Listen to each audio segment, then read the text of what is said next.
that SOP is that before you release the project to the local government, kailangan tanggapin ng local government. And that's something that we will reinstitute. Yun ang ibabalik natin. Because the local government, alam nyo naman ako, matagal ko na sinasabi, because of my experience as governor, ang local government, wala kaming ginawa, kundi araw-araw, tinitignan, ini-inspeksyon namin lahat yan. Hindi yung minsanan. Every single day, we walk around, go around, we hear reports from ordinary people, hindi yung mga opisyal, but ordinary people, and kaya na silang nakakaalam. That's why that acceptance is so important.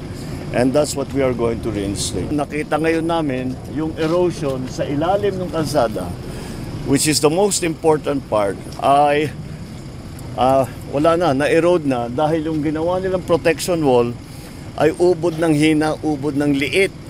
At you will see it later.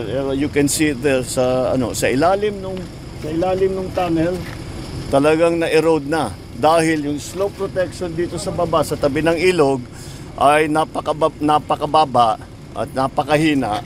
Kaya nung pumasok yung tubig, nung bumigat yung tubig, tangay kagad. Kaya makita mo rito, tangay na itong lahat.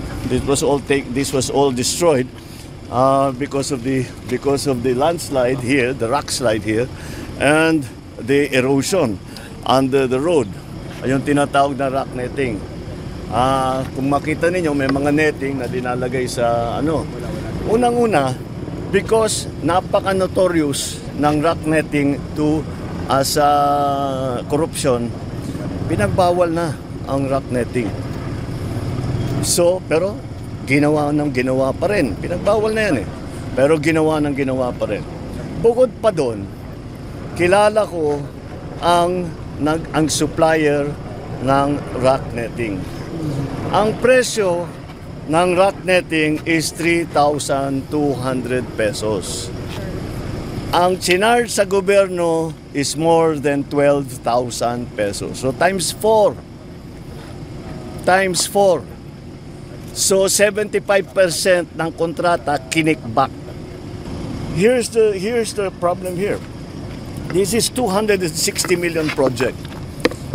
Useless.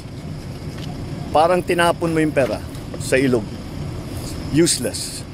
To correct this will cost double that. That's my top of the head estimate. 500 million ito para ayusin.